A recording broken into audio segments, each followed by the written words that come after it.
What's up, Internet? You're tuning in episode 102 of the FlipScreen Games Podcast, a weekly video game podcast where two best buds from different nations come together to discuss the wide world of video games. I'm your host, Peter Messi, joined as always by my very good friend and co-host, Mr. Stephen Radford. Hello, hello. Hello, Steve. Welcome back. Yeah, thanks for having me, Pete. Of course, it's always my pleasure to host you. Of course, you know that. The door's always open. Always your great to have favorite you back. guest, I hope. Yeah, I mean, right? That's why I invite you back every week. I know, it's great. One day you're just gonna be like, you know what?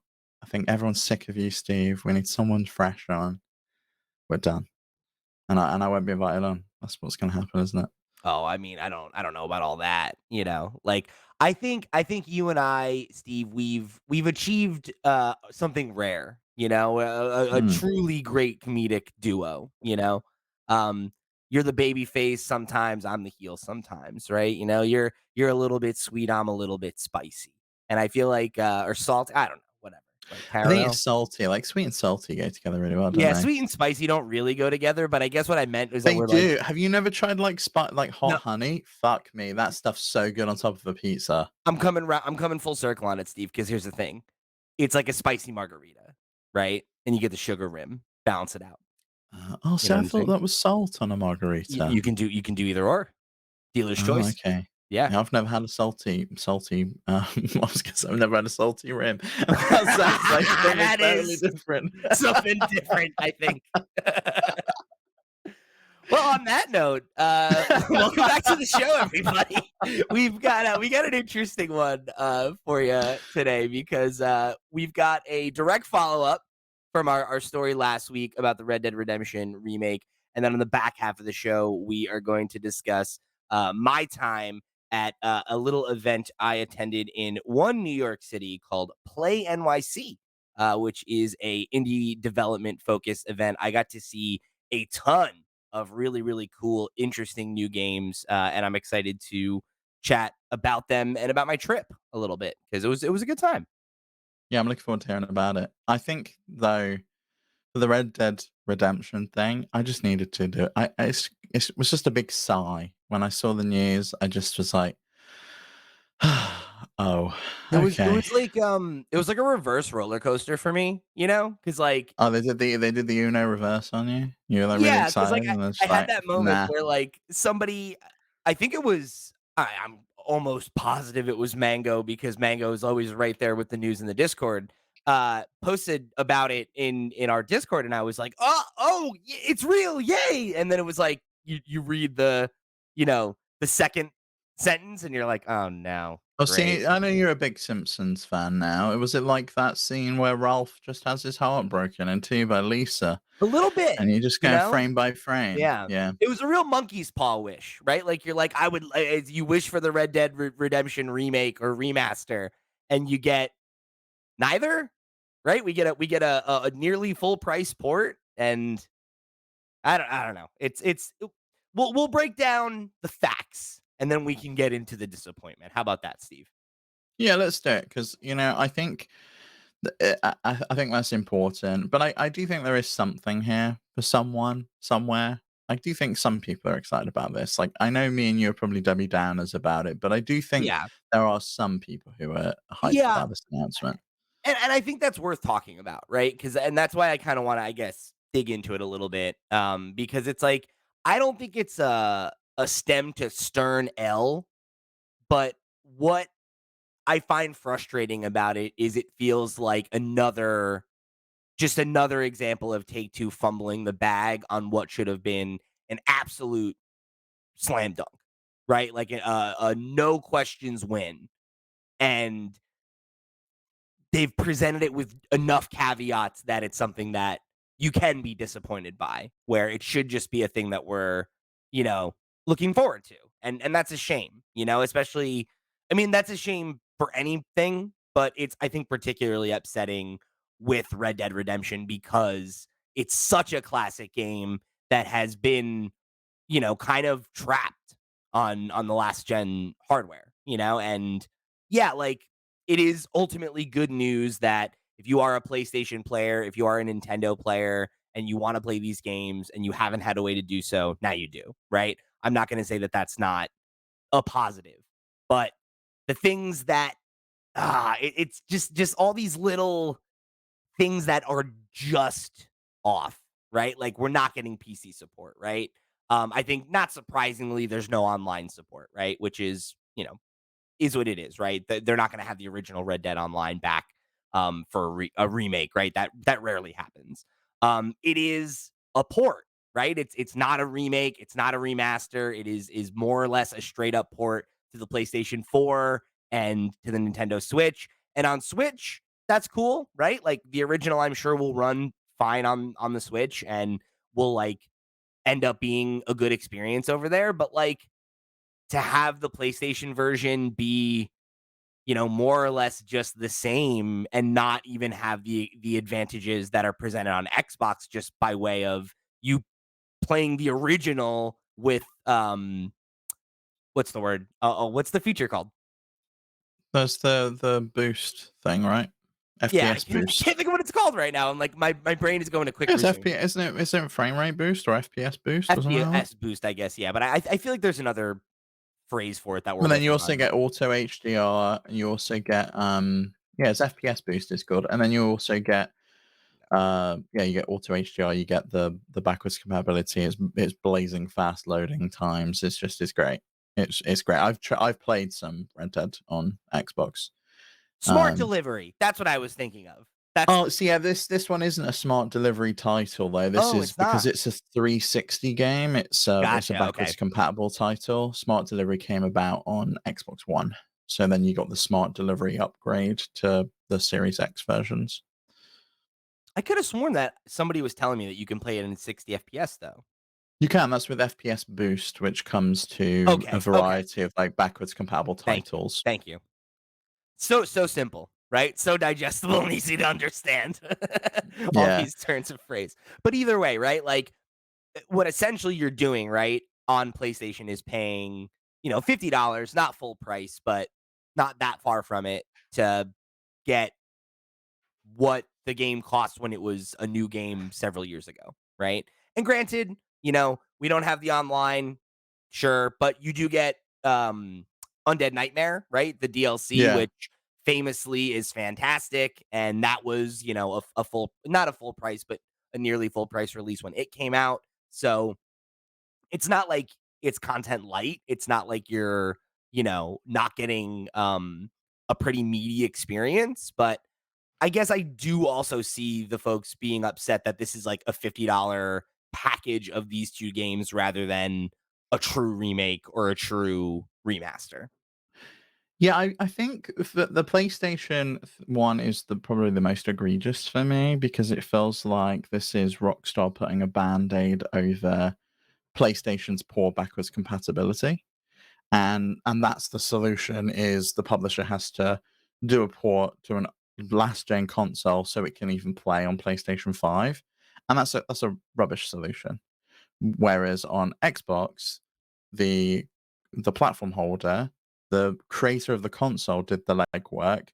They put FPS boost in, they put auto HDR in, and they made this 360 game work all the way on Series X. Whereas on Switch, I think it's less of an issue because you've it's a new platform. It's come to that platform for the first time. It's not like it was on the Nintendo Wii and then we've had to pay for it. Although there is kind of a precedent there, right? Where you have bought games on the Wii U and then they've come over to the Switch. Like I think we're used to paying for games again on the Switch, and maybe that's part of the problem as well. Whereas on the PlayStation, I guess I'm used to rebuying games on PlayStation as well. I don't know. I feel like there's been a lot of like pushback towards Rockstar, but I think maybe some of the pushback needs to be towards Sony in the case of the PlayStation release. So I think I'm of two minds there. Like I think that that's like a fair criticism that PlayStation's backwards compatibility is just not as comprehensive as Xbox's and like that it is what it is, right? Like Xbox made a decision to invest in backwards compatibility when they were down and wanted to give themselves an edge moving into this generation about why, if you maybe already had a digital library built at PlayStation or you're just starting one, that you would choose Xbox over PlayStation because they are more backwards compatible friendly and it is more akin to what you would get on PC, right? Where your library just lives and comes with you. And like I can go pop in my physical copy of Red Dead Redemption and play it there and get the same content that I'd be paying $50 for on PlayStation, right? Which like that is a W for Microsoft. But Or if you bought it on Xbox 360 digitally right. or on Xbox One digitally, it carries over with you. But the game there is still $30. So I know that's in the US. I think But then you think it's you'd be 20 under buying where they're Undead selling it. Nightmare too? So, like, you'd probably come close to $50 to buy it on Xbox Yeah, anyway. So, which it seems okay then. It seems kind of reasonable to expect the same on the other platforms, especially when another developer has put work in here. It's not just Rockstar in house. They've pulled in some third party yeah, support. it's, Double 11 Studios is the team that's working on both the PlayStation 4 and Switch versions. They're the team that they were involved in ports for Fallout 76, Minecraft Dungeons, and Rust Console Edition. So, they've got a track record, for porting games like this, and, I believe it was Wakahula in chat who was saying that they did a good job actually salvaging the Rust console edition after the initial developer kind of did a poor job. Um, or that was what he said anyway. Um, so with that in mind, right? Like if this comes out and it's a good version, like I think you're right that there are people that this will speak to if you never played the original, and you're essentially getting what you would have gotten if you went to go buy it now, Yeah. right? If there was an existing version you could get on the store, this is probably there's price parity there, which is interesting. Actually, enough, there was a story that kind of came out of this where during Take Two's most recent earnings call that happened this past week, IGN actually asked the CEO of Take Two, Strauss Zelnick, why they priced the game the way they did. And they in the article they said, especially given the backwards compatibility situation for Xbox. And Zelnick said that's just what we believe is the commercially accurate price for it. And it's funny because there's all this controversy about this price, but I guess when you get right down to it, and like you're telling me, if I was going to go buy a digital copy of it on Xbox and take advantage of, the quality of life increases that we're talking about over there, it would cost this much. It would cost $30, then probably another $20 for Undead Nightmare. Maybe it's 10, 15 for Undead Nightmare. Maybe you save a buck here or there or whatever, but say that's the cost of, you know, putting it out on new hardware, right? And if there's going to be a physical release, that costs something, right? So the idea that you're maybe spending $5 more than you would on a copy of it anyway, when you think about it that way, I think you're probably right. Where like maybe that is a fair price and it doesn't sting as bad. But I think part of it is that people are just upset because they would rather spend $70 or And $60. get like a proper remake or Yeah. remaster, yeah. And when you're No, like, you're just and I totally get re-releasing that. an I old do totally game, get that. that doesn't feel like it's, quote unquote, worth $50, whether or not it is, right? And I think the point you're making, I didn't even think about it before we sat down. It's a super salient one that like maybe this is actually a pretty good value when you think about it. Both of these games for $25 is not unreasonable, right? But the optics And of I it, think the feeling of it is bad. maybe they maybe they could have split them apart, you know? We've seen that before with, like, the BioShock Yeah. remastered collection where you can buy them piecemeal for a little bit more, you can buy the collection and get a discount, and there's, like, the physical version, which is coming in October, on October 13th, and that could be the way you get both of them together. I don't know Digital's what coming this. out in August 17th for what it's worth too. Yeah, so that's that. That'll be out, like, next week, right? Yeah. And I think I don't know. I don't see the problem with the price. It's 40 quid in the UK, and granted, 40 sounds better than 50, but I think you always have to take into account the exchange rates. But I I would probably pick this up on Switch if I wasn't planning on, like, if I'm playing it on Steam Deck. I think the biggest issue I've got is the lack of PC Still support. no PC support. How? This game is so old and it's never come out on PC. How is that not the first thing that they targeted with this? Yeah. It's Uh, crazy. and they would have had to do the work to bring this over to other more modern consoles, so they probably would have this running on PC anyway. I don't know why they wouldn't just put it out and do the extra work to do a decent PC port, but maybe they've been burned with bad PC ports in the past and the kind of the the news recently of other bad PC I just feel ports and, like like, it's something that getting would pay caught up for in itself, that. though. Like, if you figured it out, like, there's no way that this game that came out on the Xbox 360 and PS3 can't run on a modern PC. There's just no way. It absolutely can. It would take work, sure, but, like, you're telling me the PC audience wouldn't flock to buy Red Dead Redemption? I They just would, don't and they'd believe that. mod the hell out of it, and Yeah, they'd have and a then you wouldn't great even time. care that there wasn't a up-resed version because you could just play it on PC and get that experience And they'd there. probably resurrect the online servers, they'd do all sorts of stuff in the same way that they have with, like, with GTA 5. I mean, people mod that, like,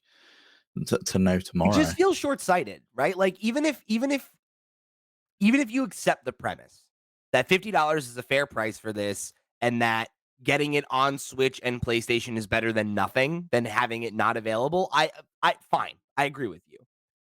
This is still a disappointing announcement, right? When, like, what we thought we were getting was even just a remaster, right? Where runs a little sharper, looks a little bit better, can take advantage of the PS5 and the Xbox Series X, comes out on PC. That's such a simple, that's what we expect from every other remake. And now twice we have Take Two taking some of the most beloved games of all time that would sell like hotcakes if you just put out a functional, available, slightly updated version. And they're like, nah.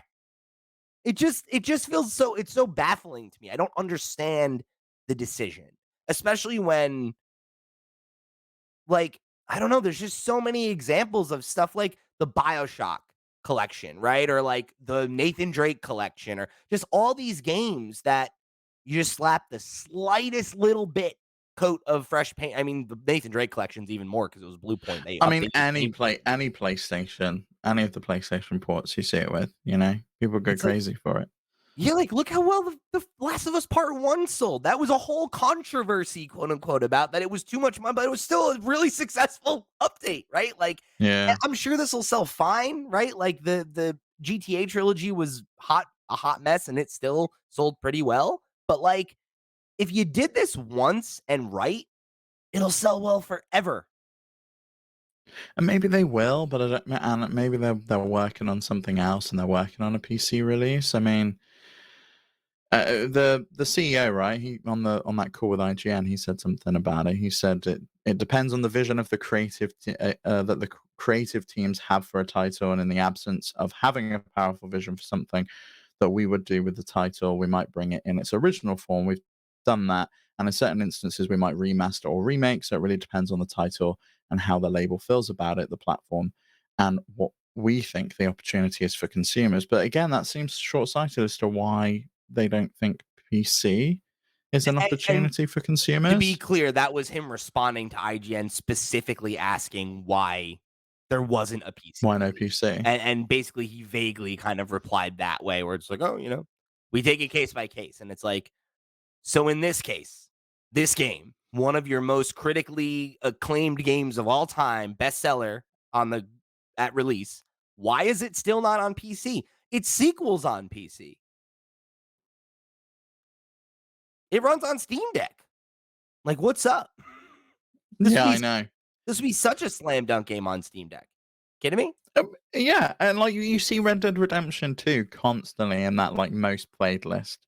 Every single month it like creeps back in. It's like, oh, it's back up to number one. Oh, it's Yeah. there in the top 10 again. And I know Red Dead Redemption would be number one. The first month it comes out, it would be the number one game on PC. I maybe they're waiting for a good slot to release it. I don't know. I mean, I can understand people being disappointed about both the PC and the remaster, or the lack of remaster.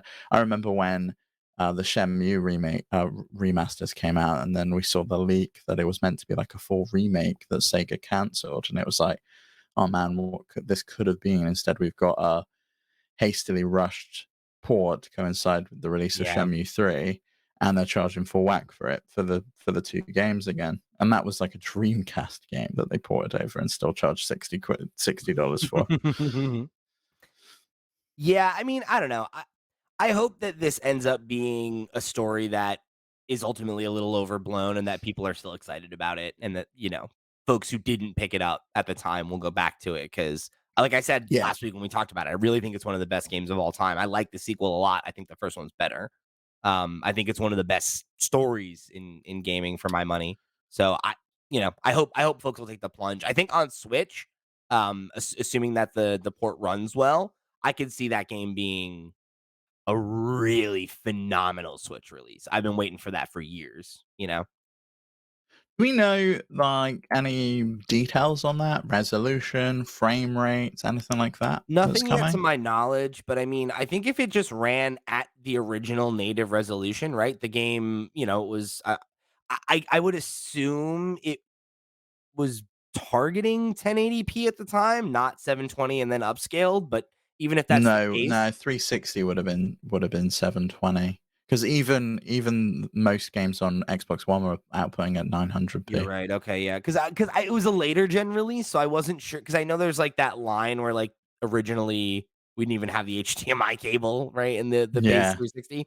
Um, but yeah, no, you're right about that. So yeah, so I mean, think about that, right? The base game has gotta be 720, 30 FPS. I mean, that'll be right at home on the Switch screen. Yeah, but I guess my question then is how does that look on the PlayStation 5 that's output in 4K?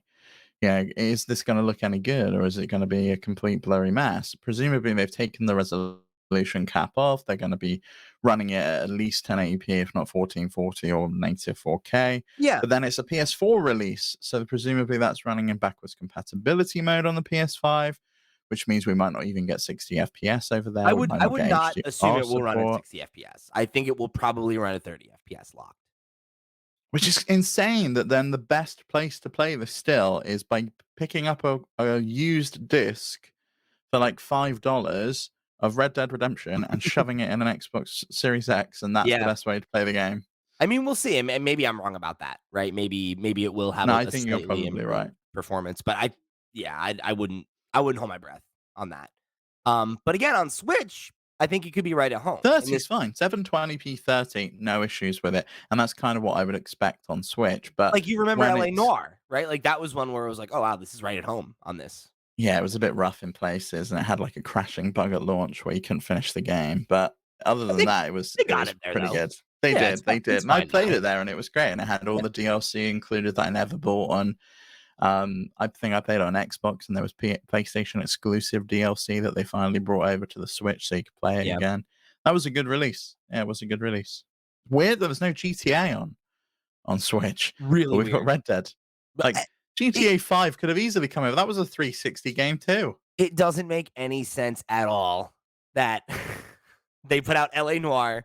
It took this long to do Red Dead. They never did GTA. They never did Bully. Like, no, yeah, I don't know. It's weird.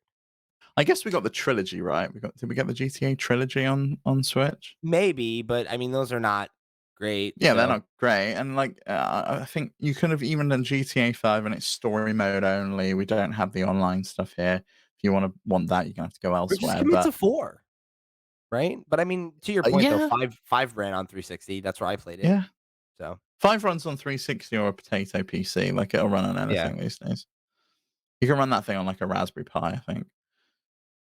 so nuts that that game is still a thing. I Like know, yeah, for me, it was and like it's a just triple A printing game money. that I played like one time in college when it was new, and it's like years later, it's still just the biggest thing in the entire world. It's crazy. Yeah. Anyway, speaking of GTA, it looks like GTA 6 might finally be coming next year, or it's asterisk next fiscal year, right? So during a couple conversations we've had on this show, right? Whenever we check in on our predictions, this is something that we've talked about because before their this year's earnings report, right? Or I guess previous year's earnings report. It's hard to talk about this. The one that happened at the beginning of this year, right? Year end 2023. Thank you. Uh I made the prediction that GTA 6 might come out this year, right? We had gotten that leaked footage of it. There were the rumors that, it was in active development, that it was going to be Mhm. revealed at some point soon. And when we got that report, you made the point of like, no way, right? If it was, they would be projecting a huge spike in earnings. That's what we're seeing here, right? It seems like this is the canary in the coal mine, as it were, for this one, because uh, the earnings report that we were just discussing, right? They're looking over the first quarter of the fiscal year 2024, which would end in March 2024. The publisher announced net bookings of $1.2 billion for the quarter, which was at the high end of its expectations.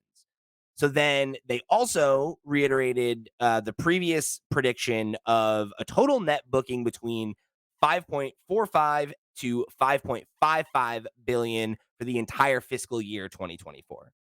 So then when they talked about looking ahead, right, they said that in their next fiscal year, they had major things planned for this period. They said, this is a direct quote, we remain confident that we are positioning our business for a significant inflection point in fiscal 2025, which we believe will include new record levels of operating performance. Jesus. Real CEO speak on that one. We'd like to thank all of our stakeholders for their continued support, and we look forward to delivering on this exciting next chapter. You know So, what? what do you think, Steve? This is Table Tennis 2. It's coming out next year, and it's gonna be an absolute slam dunk for them, and I Gonna can't change the wait. game. Yeah. They did it once before. I So what do played you so think? much of that game. You think this is it? I mean, it's yeah, it's gotta be, right? Unless they have something mega coming out from Zynga, like Words with Friends 900, and, they think they're gonna make billions off of that, Sure. then it's definitely GTA. They've got nothing else that would get to a point where you're predicting $4 billion more revenue. There's nothing else. It's gotta be GTA. So, and to clarify, right? Like I said, that fiscal year would mean that the latest the game could come out would be March 2025 if this prediction is accurate. Right? Obviously, plans can change, games can get delayed. They're not going to push a game like GTA 6 out too soon. They're going to make sure that it's ready because they know that it's going to sell for the next 10 years if they play their cards right. So, Yeah. Yeah, it'll be sure, right? on the next 3 platforms. But you got to imagine that this thing is ready to rock, right? Like if they're making this prediction, because the Yeah, game's been in it didn't development for how long at this point? it didn't look very ready when we saw the leaked footage, but obviously we don't know when that was from. We know that that was leaked footage that was already I think a few years It or maybe a was. It year was on and a PS4 change. dev kit. Right. So it's like yeah, it didn't look ready, but it wasn't, right? Like that was a couple years ago and we know that particularly when it comes to like things like polish, like a game can look very unfinished until near the end, right? Like it is often the last couple years or depending on the cycle, right? The end percentage of it is really when it starts to look finished, you know? Yeah, it's when we all start crunching. Yeah. Right, exactly. When you sleep in the office and you all I've been you working on do this thing is for 2 console generations. eat, They better sleep, not be and breathe. crunching. You kidding Yeah, me? well, they're 100% they're crunching. They crunched on Red Dead Redemption 2. There's no way they're not crunching on GTA 6. Who knows though? They got all that heat for it back then. Yeah, they did, and look what happened. Everyone bought the game anyway. It was like the bestseller. The whole backlash went nowhere. Like nobody cares. The average consumer does not care, and that's the really sad part about it. I think this is a conversation for another episode because I think it's a deeper question than this. I don't know that it's that people don't care. I think it's that I don't think it's a thing. Okay. I think there's a large base of consumers that don't care. You're right. But I think that for those that do, I don't think it's a simple thing to speak loudly about. Cuz not buying the game is not a good solution, No, right? that harms the people that watch, and then they want you to play the game anyway. But this is a conversation for like another day for a bigger topic. But just to kind of put a pin in it, I think 90% of GTA players are like 16 and younger. I really don't, I don't think they care. Like That it's can't be teenagers true. playing That can't be GTA. true anymore. The game's too Wow. old. I think that's been true like 3 times though, right? Where it's like people that bought it when they were 16 are like 26 now, you know? It's like there's a whole because like I remember my cousin's son, right? I guess technically my nephew. I That's a whole thing. Um he is now he's in his early 20s. He's like approaching his mid 20s probably. I remember him being 16 and wanting to get GTA 5 because all his friends were playing it. And that I'm sure that you're right that that's still a phenomenon, but that is now near like that dude has been paying taxes for like 5 years, right? Yeah, Like, but then the next people, like every single time, there's like a new generation that sees their brother or sees their yeah, cousin or they sees just their keep friend playing. playing it, and that's who keeps buying it. That's why they can keep printing money because It's because nuts. more people just download it and go, oh, you know what, I'll get into GTA. Why not? Crazy. So anyway, I think you're right. I think this is it. I think we're here. I think Yeah. it's almost time for GTA 6, which is nuts because you know it's going to be a phenomenon, right? Like it's going to be one of those games that changes, you know, everything and it's going to break all the records and it's going to be such a dominant force for probably the next 2 console generations, right? We'll be sitting here talking about the PlayStation 8 and they'll be like, "GTA 7? Like, what's up?" No, they'll be like, no, we're just gonna re-release it again with some ray tracing, and like that's what you're getting. That'll be it, or whatever the new feature will be of that console. Yeah. I feel like the feature of this console generation, I'd love to do an episode where we break down all the past generations and the stuff that, Mark Cerny thought was gonna be the next big thing and just turned out to be a massive flop. Does anyone care about the Tempest 3D audio engine and how it makes it sound like is any developer using this? Like, I don't remember anyone talking about the fact that I can hear games with, like, spatial audio. No one cares. Like, literally No. nobody. No, it's a very, very niche thing, right? Like, it's the smallest percentage of, He was so excited about it at his fake GDC talk. Like, he was through the roof excited about it. It was you so know, funny. it's funny though, I one of the, we'll talk about it in a second here because we're about to wrap up and get into the Play NYC discussion, but I was talking about, a project that one of the so Play NYC is put on by a organization called Playcrafting, and I was chatting with one of the co-founders of the organization, whose name is Christy Pride, and she was telling me about one of the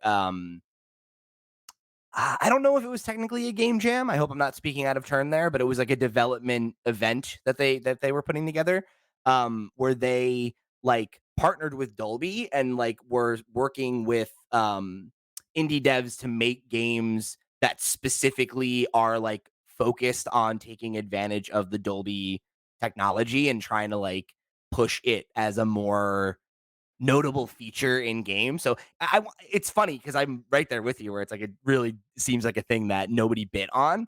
I wonder if it's not something we'll be talking about years from now, right? Like as it becomes more ubiquitous and like as, you know, maybe developers find like new and interesting ways to take advantage of like gameplay that's more based on audio, Yeah, you know? maybe. I feel like the problem with audio, unlike visuals where everyone's got a screen and they can plug it in and we all know it's going to be rendered the same. There's so many different setups, right? You could be playing it with like a pair of crappy headphones that you got with an Right. iPhone 7 years ago, or you could be running it through some like 7.1 Dolby surround sound with Atmos that Yeah. sounds amazing, and you've got to cater for all of it. So making something that is catered and centered around that as a gameplay element is probably really, really difficult. It's interesting though because maybe this is a broader conversation as well for another episode, but like I think about like why why are we able to commit to okay, well, the fidelity of games is increasing, and you can either get a new television and see it the right way, or it's gonna look messed up on your old janky TV. Like, we could do that with audio, right? Why is it insane to be I like, don't know. you should have decent speakers, like, you should have a pair of headphones that work, right? Yeah, I don't know. I have decent speakers, but I'm not like champing at the bit to go, I'm gonna replace all of these and my like audio receiver and everything just to make it sound a little bit better. Whereas if I replace my panel with like an OLED 4K, whatever, it looks a lot better. Like you put HDR on there, it looks insane.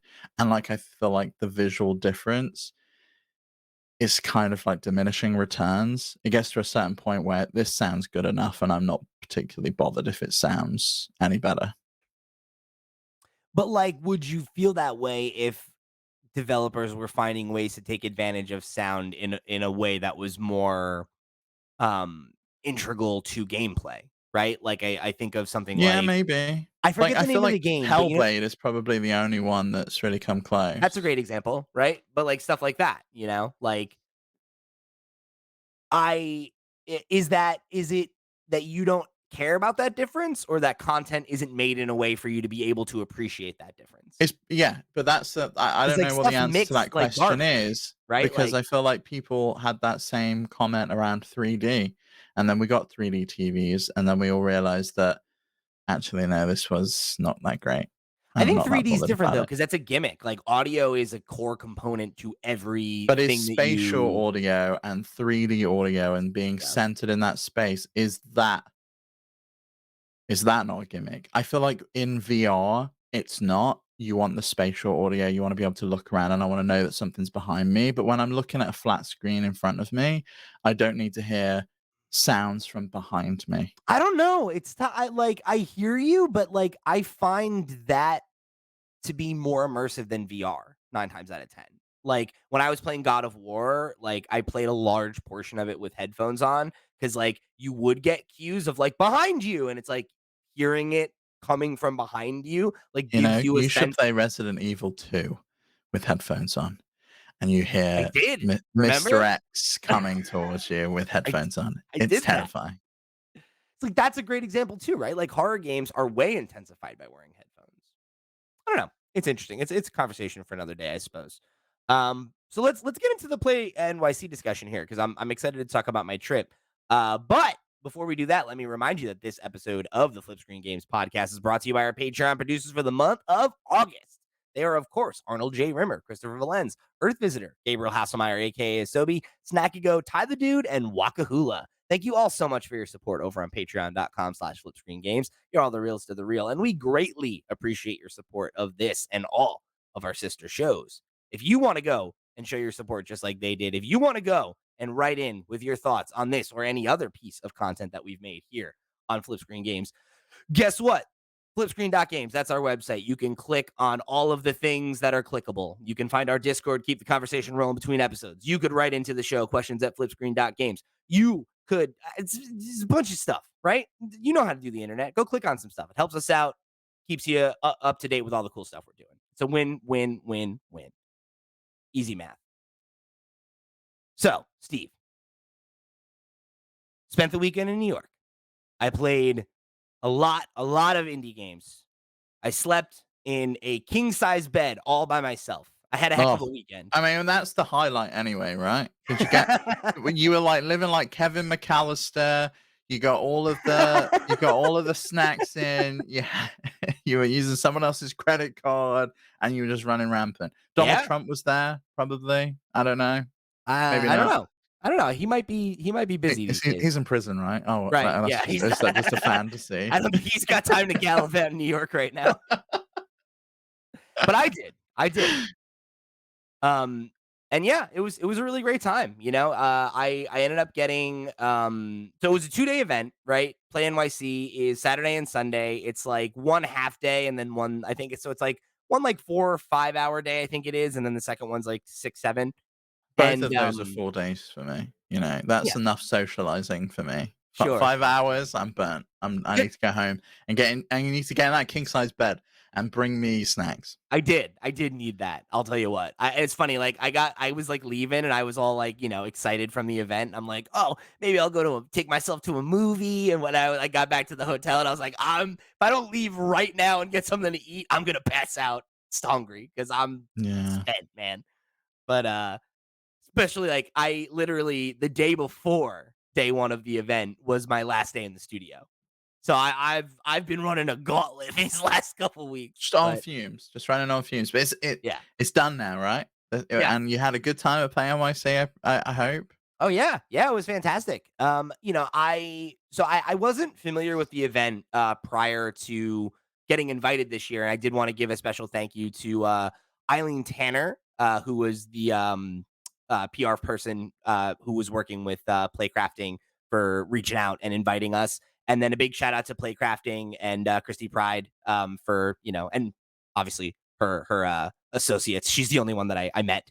Um, for throwing the event because it was a really good time. I've never been to a totally indie focused event like this before. Like obviously stuff like your Comic Cons and your PAXs and stuff like that, right? They do have indie games showing sometimes or oftentimes, right? It's something like PAX. But like getting to have an event that really ran the gamut of projects that are pretty close to completion and are maybe starting to get press attention, getting write-ups in IGN and having successful Kickstarters and stuff like that. Like the Souls-like game Crystalla that I checked out by Astral Clockwork Studios. Like that is a game that is in a place where you're like, cool. Like this is a narrative we know well, right? In terms of like this is an indie game that's kind of it's getting to that last stage, right? They're working on stretch goals. They're hopefully trying to find a publisher relationship. It's that tale as old as time. But then there's other games that like I got my hands on that are like this game is 8 weeks into development, right? And it's the kernel of an idea and it's just being hammered and they're trying to figure it out and coalesce as a team and like it was really cool to go and chat with, developers that are kind of all over the map in terms of their like level of experience and whether or not this is their first commercial product and or not, right? And really cool, and like getting to like play test games that are that early in development and have someone being like, thank you so much for playing the game. Like, what did you think? And then sitting there with a notebook and writing down everything that I said, right? And being like, oh, like, this is how far in we are. Like, these are ideas I've had. Like, you said this thing, and, every person that's played the game has said that. So that's the first thing we're going to go back and work on. It's like very cool to see something like that raw and that early in the process and like folks who are so open, right? Because they want to get better to be like, take a look at this thing that I, am still finding. And, like that's a really brave thing to do. That's super vulnerable to like put out a very raw, unfinished product and be like, what do you think of this? Like, is this anything? And like I have a ton of respect for those folks. And it was really interesting. It was cool to, you know, um, get to give such direct feedback in that way. I'd never play tested a game in that way before. Like I've played games when they were, in early access. We've been part of advanced reviews and stuff like that. But you're looking at a game that's done at that point, right? Or like as close to done as it's going to get before a day one patch or whatever. Which is so different than being like, this game is not even far enough along to be in an early alpha, right? And Yeah. like getting to engage with it like that and listen to somebody talk about their process and like what was the inspiration for the game and who's working on it and how is it funded and how many times have they showed it off before, like all that kind of stuff. And one game that I want to talk about is this multiplayer like uh arena fighter, I guess. It's like it's called Bungo Bash. It's a lot like Smash Brothers where you're in a 3D space and you're racking up damage and the goal is to like shoot people off the level and then they got to try to like platform their way back kind of thing.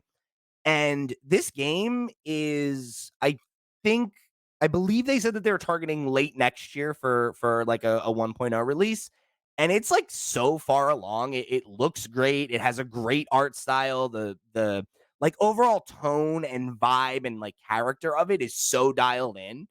And this is like the second game that this team has worked on. And they're a team of like three brothers and then like their one friend. And it's like four people working on this game.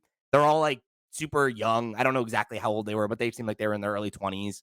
Um, and like they had worked on like one like commercial project for someone else, and they're like, "Oh, we're gonna make a game ourselves." And I was like what?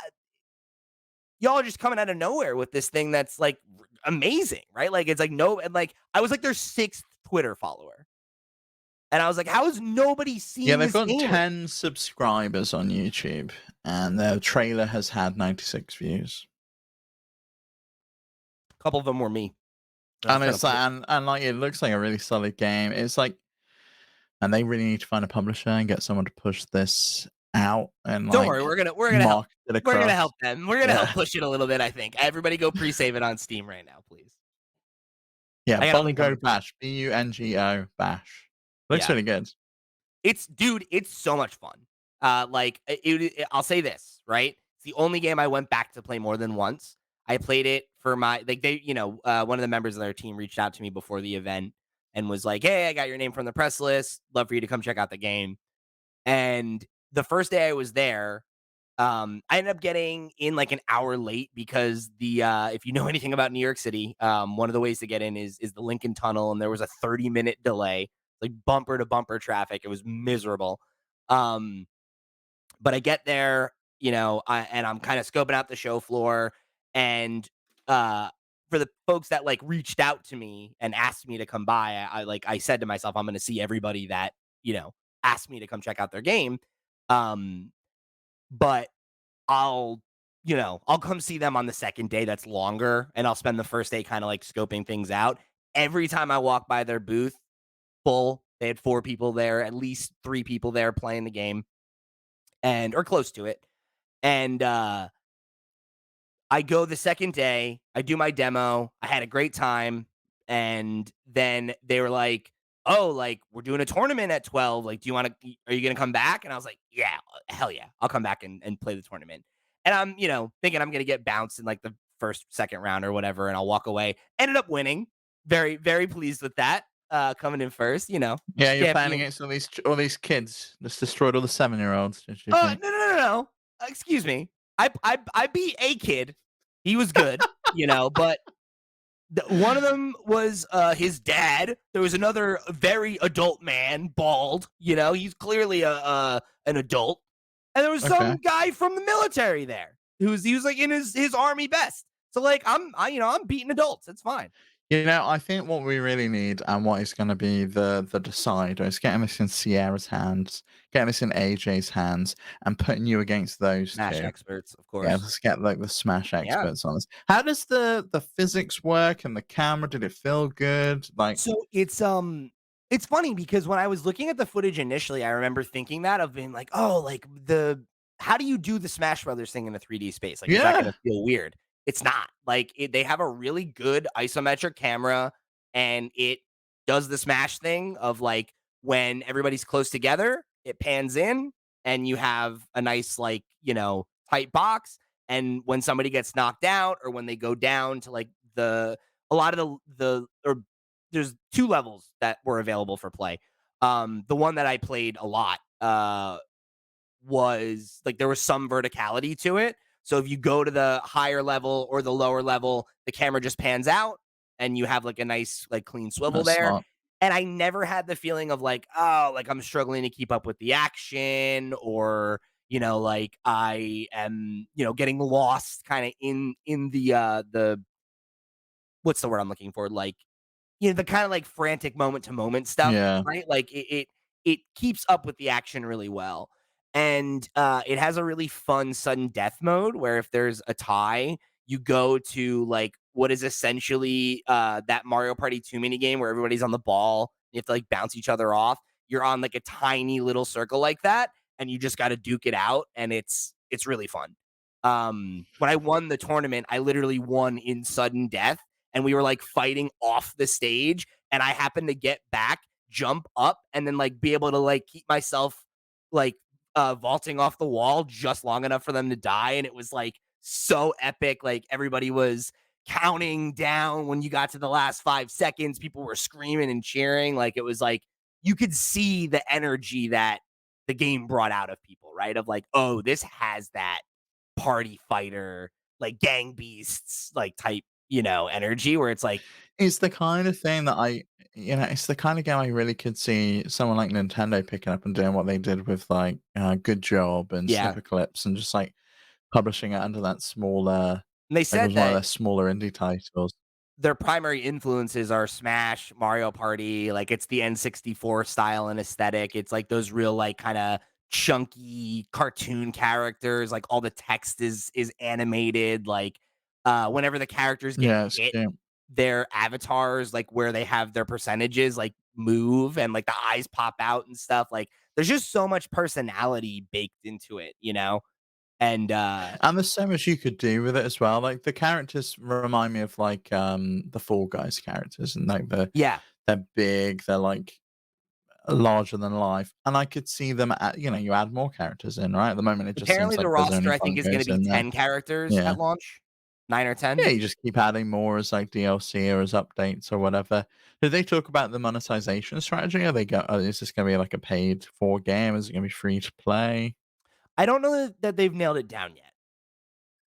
I guess, like, Okay. a lot of that could depend on if they get a Yeah, publisher well, we don't know relationship or how not. far along in development it is. There's no Um, release date on it yet. but So I got the sense that it was gonna be a priced release because they didn't mention any plans for, like, season pass or anything like that. It seems like the goal honestly, is to I'm have it I'm be, glad to hear you know, that. a Yeah, standard I release. think that's the best way for a smaller indie title. I don't think you can compete with the big players with free to play. Yeah, yeah, I don't think that makes a ton of sense. But I will have to. I'm gonna have them on at some point, so we're gonna end up talking with them, and we can get all those questions answered at that point. But yeah, the other thing that's crazy about some of these games is like seeing games that like really impressed me that like you just can't read about anywhere yet. Like one of the games I really enjoyed, and it's another person who's agreed to come on the show, is this game called Dire Fog, by Armadillo Studios. It is a, excuse me, trading card game that is like kind of a mixture of like Magic the Gathering style, like deck building trading card games and chess, and it's really fun. It's like it's a little like it has a little bit of a learning curve, like any like deep TCG, right? Where there's like a bunch of different like fate turn phases that you kind of need to understand. But by the end of the first round that I played, I was like, oh, I got it. Like the rhythm of this is very clear and understandable. Um, which is like the same way that I felt when I picked up Magic for the first time or Marvel Snap or whatever, right? Where you're like, cool, this has enough depth to it where you can see how different play styles can evolve, and you can have like that sense of like creativity and innovation by like how you build your deck and the strategies that you come up with the pieces available. I think Aaron was the name of the lead developer. He was telling me that the plan is, I think, to have 300 cards available at launch. So like, pretty healthy variety for you to, develop your own deck and your own strategies.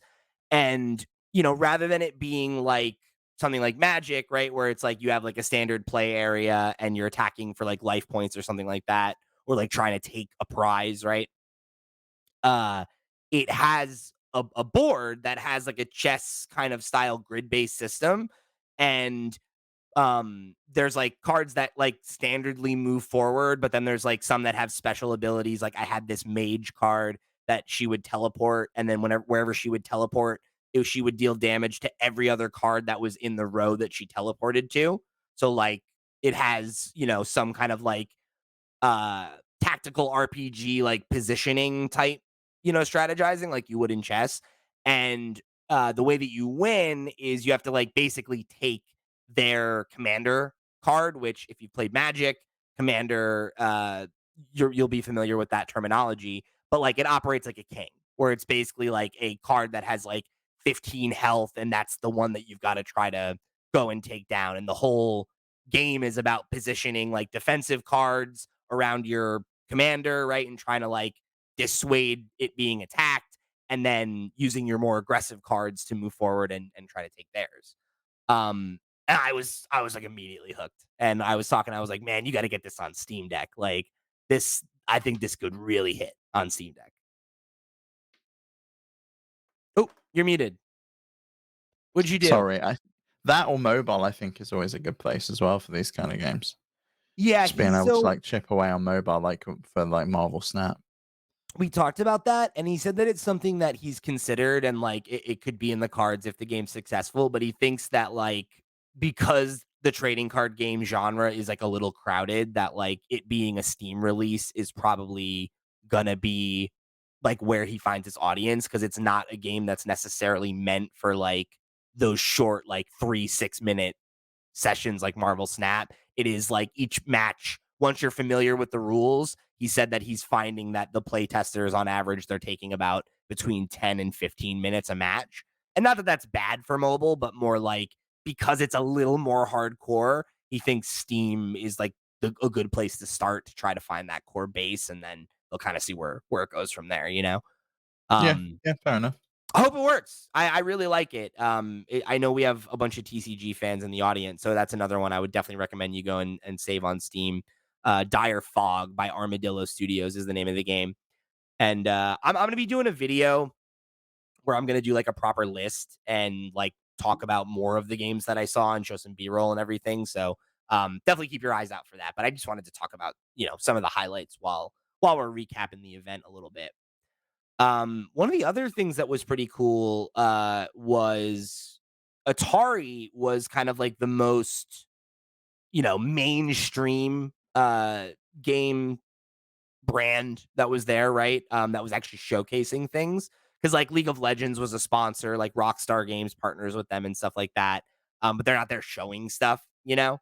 Uh, but Atari had a booth where they were selling some swag, but they were showing off a bunch of their newer games and kind of like talking about some of the new initiatives that they've been working on, where like they've been finding these old unreleased games, some of which are famous online, some of which have been like locked away in the vault for years, and they're like doing this really So, cool. somewhere buried in landfill for decades. Yes. And they're doing some really cool work where like they're going and doing this like archival research and like finding out all the information about who developed them and when, and like in some cases they're kind of releasing these like updated, like up-resed versions of them and kind of giving them a modern release. But then some of them they're actually releasing on original 2600 cartridges that you can put in a real Atari and they work, you know? Um, so like just cool stuff like that. Which is And so cool. I love that. one of the games that they had that I really enjoyed is a new game. It's called Mr. Run and Jump, and it is a game that was developed by I don't know the person's name, but I believe it was a one person team. And the story I was told by Dave from Atari, who I chatted with, was telling me that the kind of way that it came about was that the creator wanted to make a video game in every available programming language, and decided to go through them like kind of in chronological order. And while using the Okay. Atari language, they developed this game Mr. Run and Jump that is like a 2600 game, and it's like a standard like kind of precision platformer, right? I mean, that's got to be The an assembly, right? If it's a 2600. I think that might have been the one, yeah. You'd know better than me, bud. Um, so the version that you can pick up on Steam though is like a basically they took that 2600 game that he made and then made a modern platforming take on it, and it basically plays like a Super Meat Boy or like Celeste, where like the movement is a lot like Meat Boy, where it's like you're running, you're jumping, you're sliding up against walls, you're doing the precision platforming thing, you're ducking to do these like tight dodges and stuff. Uh, but where the Celeste influence kind of comes in is that it is very like piece by piece, right? Like it's like you do this challenge, then you do this challenge, then you do this one. And if you fail a screen, it'll just take you back to that challenge and you'll like run again, run again, run again. So it has that like really good, like one more run, one more run, one more run kind of loop to it. Really good style. Like it has like a very like vaporwave, like neon kind of look to it. Like very like, playing off the like retro future vibe. I really enjoyed it. I had a lot of fun with it. It's a game I definitely want to grab on Steam Deck, and I could see myself just, it being a great TV game kind of thing. Yeah, it looks really cool. It's got the kind of neon colors remind me of, and even the shapes that you pick up remind me of Geometry Wars. And like you have Yes, to run and grab them and totally. stuff. It looks really cool. Yeah. So, I mean, there's another thing I am excited to turn into some content. I want to have some interviews because we were just swapping some interesting stories about some of the process behind the work that they're doing and like the efforts they're putting into game preservation and like working with the homebrew like community and like all these Atari historians out there that are like preserving these games and like they're going through code to find signatures to figure out who made these games and just really interesting fascinating stuff that I really hope we can get them on to have like a kind of storytelling experience and just go through some of the interesting stuff that they're doing. But it's cool to see something like Mr. Run and Jump where like as much as they are leaning into these initiatives of like how do we leverage the past and the history of Atari and like what Atari represents and what people think of while also like actually putting out new games that are relevant and that are expanding what that means and like trying to push Atari towards being a video game company again and not a video game merchandising company. And like obviously that's still part of what they do, but like it's really cool to see this and to like hear somebody there who's like boots on the ground working on it talk about it and how they're thinking about things nowadays. Really cool.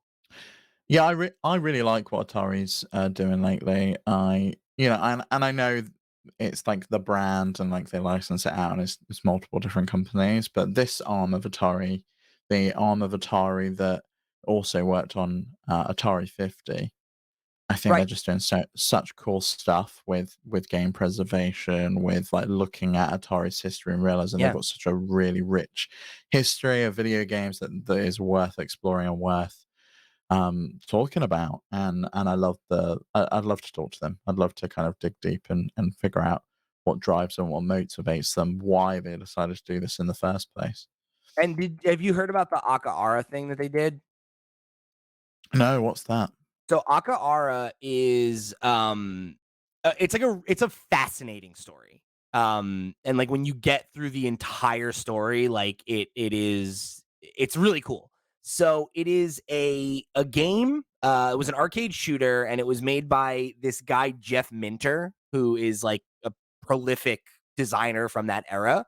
And for years, it was this rumored game that people were like, it never existed. It was just a prototype. It's a game that, like kind of lived in infamy.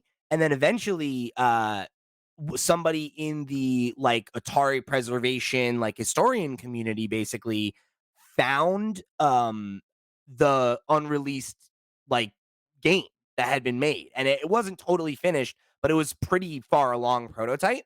And then it was like this amazing thing of like, oh my god, it's been found, it's real, and people got really into it. And now they actually went through the process of finishing the game and releasing it in that kind of like neon retro future like updated style that they've been adopting since Atari 50 and they just they're putting it out as like a full release now.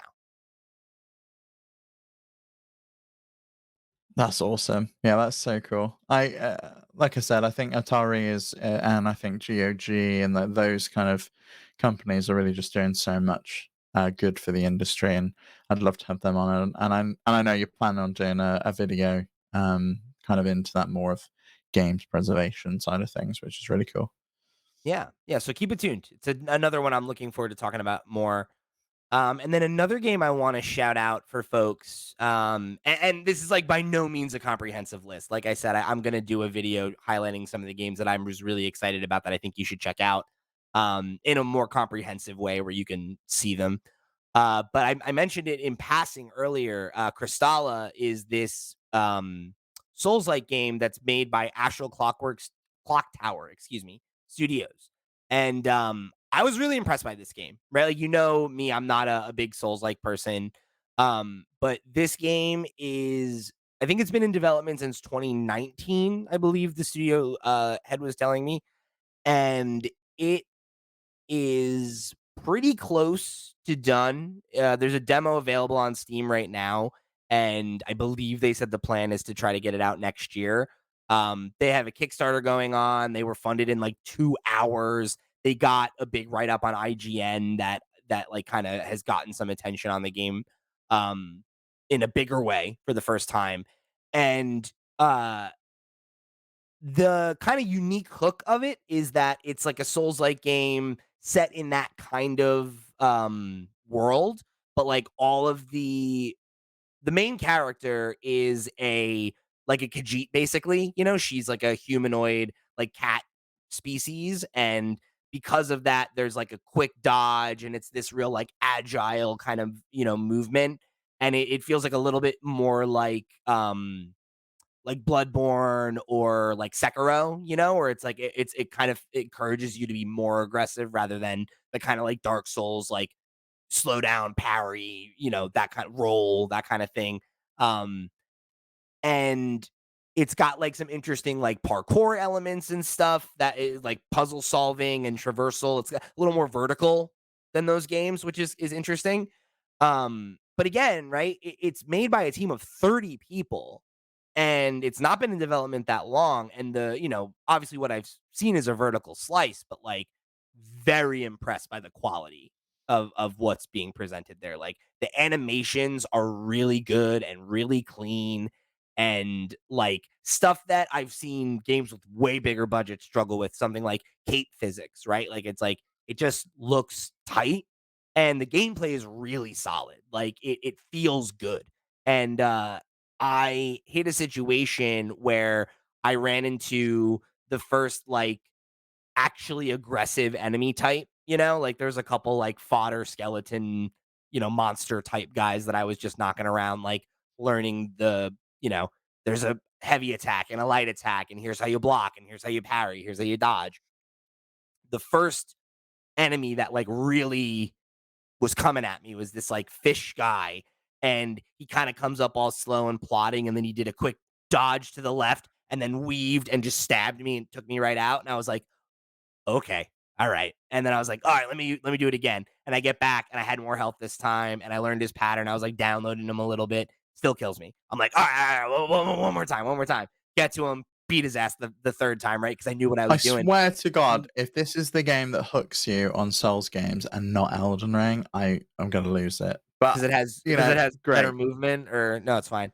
Um, so anyway, this game had the hook, right? Like it did the Souls loop thing really well. And that's coming from me, right? Like, but even as somebody who doesn't generally vibe with that style of game, I can look at it and appreciate what it's doing and evaluate it, based on what I know that the folks that vibe with it are looking for. This is, I think, one of, if not the best looking, like, Souls like that I've seen that's not from, you know, a From Software, right? Or like something like Lies of P that is Yeah. from a bigger team, with a bigger budget and a lot more resources. So yeah, Crystalla, Astral Clock Tower Studios, really cool. I believe the Kickstarter is actually still live right now. So if you want to go Yeah, 7 more days left on 7 it. more days. Uh, and when I last spoke with them, they were working towards their next stretch goal, which was to get a full character customizer so you could make the cat look like your cat, which is pretty cool.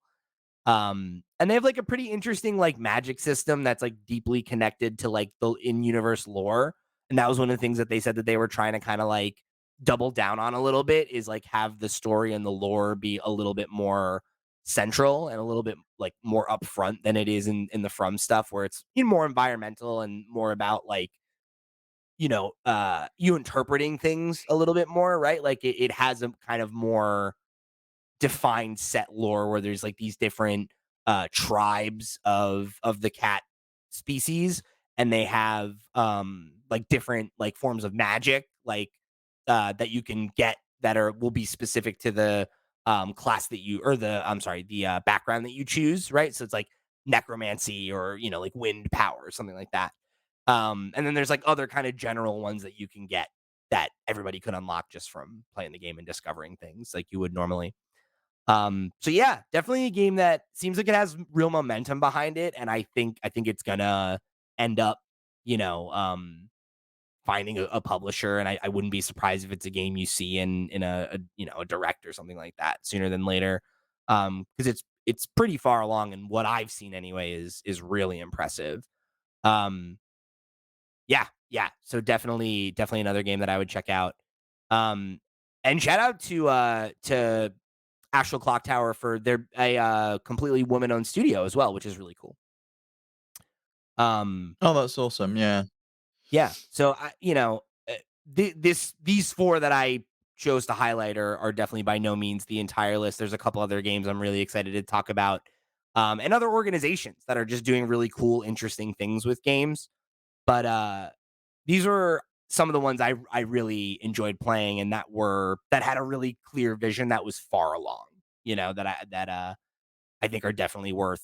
If you're a fan of the genre of any of them, I would definitely go give them a pre-save on Steam or follow on Twitter or whatever, and keep up with them. Mhm. My internet is freaking out, Pete. As you've probably noticed, there's like the biggest lag in history. So A little bit. I think it's probably a good place to wrap up. But I'm We'll really wrap glad it you had a there for good time now. at PlayNYC. It seems like a really great event. I'd love it if you could go along to some of the more dev centric ones at some point. I don't know if they're open to the press, but it might be worth reaching out to them because I'd love to know what's kind of going on behind the scenes. What does a game jam look like? What does Yeah. one of those events where they get like Dolby involved look like, and how does that all work? And maybe that's Yeah. another place to kind of connect to people. Yeah, I agree. I'm very interested in that. And Christy has already agreed to come on the show. She's going to come on and talk about playcrafting and what they do a little bit. And I think we're going to get her on the Steam Deck podcast for an unrelated episode as well. So I'm looking forward to getting to connect and chat with her a little bit more. We had a really nice conversation on Sunday, and I'm hoping that even if maybe those events aren't open to the press, maybe she'll let me tag along to one of them and just kind of be a fly on the wall if I don't bother anybody. Because I would love Yeah, yeah, to kind of be there and insert myself in the process and like get to see what it's all about. I find game jams so fascinating. The fact that they do like some that are week long, they do some that are like months long. So I would love to, you know, not only just to see one of those, but like to learn about like the planning of it and everything would I think be really interesting too. So hopefully y'all are as interested in those things as we are, because definitely looking forward to having Christy on to chat about it and and more. So thanks again to Playcrafting and Christy and Eileen for inviting us out and for letting me go and check out all these really cool games. A couple of them are definitely on my radar for next year, and like you said, I'm very this show definitely was exciting for me. Like it's been a while since I've gotten to go and put my press hat on and like cover an event like this, and it definitely has me feeling passionate about wanting to go and check out more indie focused events just because there are so many cool indie games that come out that you just never I never would have heard of, and like I feel like I owe it to you the listener to go and do that legwork. So I want to try to find some more events like this that I can go check out. So if you guys at home, right, like if any of y'all know of any events in the East Coast that are nearby that I can get to, or if you know of one that maybe we can get some press passes and maybe make a trip, or something in Steve's neck of the woods that he can get to. I'd love to do some more stuff like this. So if that's something you're interested in, definitely let us know. Yeah, definitely. I mean, I'd love to go to something like this. I don't know if there's anything where I am in the middle of the countryside, but You can go probably to in a Gamescom. city. Yeah, I'll go to Gamescom's in Germany, isn't it? Yeah, whatever. It's not that far. You Yeah, could I'll drive fly there. out. Just fly out, yeah. I Yeah, could drive that. I've always wanted to drive through Europe, but yeah, it's a long drive. That's a go long for drive. it. Well, I'll tell you what though about Gamescom, and this is the last thing I promise. Couple weeks out from now, 3 weeks from now, 2 weeks from now, Chris Brandrick, friend of the show. If you've ever listened to Nintendo Noise, he is the mind behind the Switch Weekly newsletter. He comes on for the State of the Switch survey review every year. He's going to be back on the show for in a couple weeks, the week after Gamescom, because he's going to Gamescom and he's going to tell us all about his experiences there. So if you want to hear some talk about everything that went down at Gamescom, make sure you tune into Nintendo Noise a couple of weeks from now. Nice. And I've just checked it out, Pete, and you've probably done a drive. In fact, I know you've done a drive that's longer than this. It's 11 hours. I could Not drive so bad. to Gamescom in 11 hours. Yeah, make a week of it. I would not drive, I would fly. But yeah, it's an option. Yeah, you do a road trip. That sounds great. Come on. I'll fly out. We'll do a road trip. We'll videotape our Do you trek know what? It's across probably Europe. easiest. It'll be easier if you fly to France and I pick you up there because otherwise you're gonna have to get out of the UK into the EU.